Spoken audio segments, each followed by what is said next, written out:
વાગરા તાલુકાના પિશાદ ગામમાં માનવતાને શરમાવે તેવી એક હૃદયદ્રાવક અને સનસનીખેજ ઘટના પ્રકાશમાં આવી છે.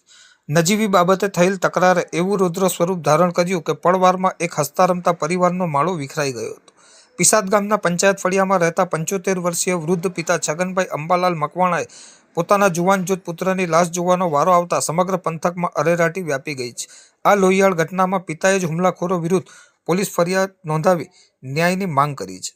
ઘટનાની વિગતો મુજબ ગત તારીખ 10/3/2026ના રાત્રિના 11 વાગ્યાના સુમારે જ્યારે ગામ નિંદ્રાધીન હતું ત્યારે મહાદેવ મંદિર પાસેના રાઠોડ ફળિયામાં સૂર્યવર્ધન ઉર્ફે સુરેશ છગનભાઈ મકવાણા અને કમલેશ રમણભાઈ મકવાણા વચ્ચે શાબ્દિક સંઘર્ષ થયો હતો. ગાળાગાળીથી શરૂ થયેલ આ બોલાચાલીએ જોતજોતામાં હિંસક વળાંક લીધો હતો.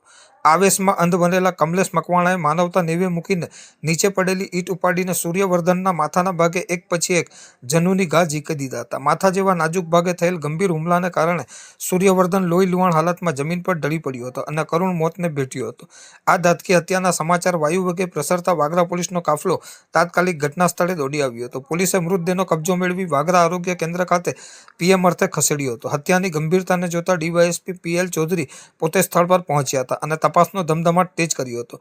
પોલીસે હત્યારા કમલેશ મકવાણા વિરુદ્ધ હત્યા અને 118(2) હેઠળ ગુનો નોંધી તેને સકંજામાં લેવાની તજવીજ હાથ ધરી છે. હાલમાં પોલીસ ઇન્સ્પેક્ટર એચ.બી. ગોહિલ દ્વારા ઊંડાણપૂર્વક તપાસ ચલાવવામાં આવી રહી છે. શાંત ગણાતા પિશાદ ગામમાં બનેલ આ રાક્ષસી ઘટનાએ પંથકના રહીશોને ફફડાટ અને આક્રોશમાં મૂકી દીધા છે.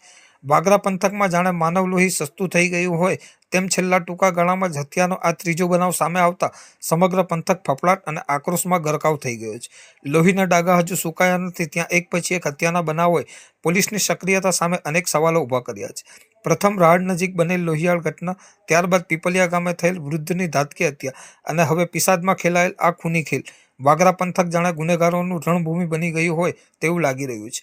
પીપલિયાની હત્યાની સ્યાહી હજી સુકાઈ નથી ત્યાં પિશાદમાં ઈંટના જનુની ઘા ઝીંકી યુવકની હત્યા કરાતા પોલીસ તંત્રની ઊંઘ હરામ થઈ ગઈ છે. સતત વધતા જતા ગુનાખોરીના ગ્રાફ અને હત્યારાઓના બેફામ મનસૂબાએ સામાન્ય જનતામાં ભયનો માહોલ પેદા કર્યો છે. ત્યારે હવે વાગરા પોલીસ કડક હાથે કામગીરી કરી ગુનેગારોમાં કાયદાનો ખૌફ પેદા કરે તે અત્યંત અનિવાર્ય બન્યું છે.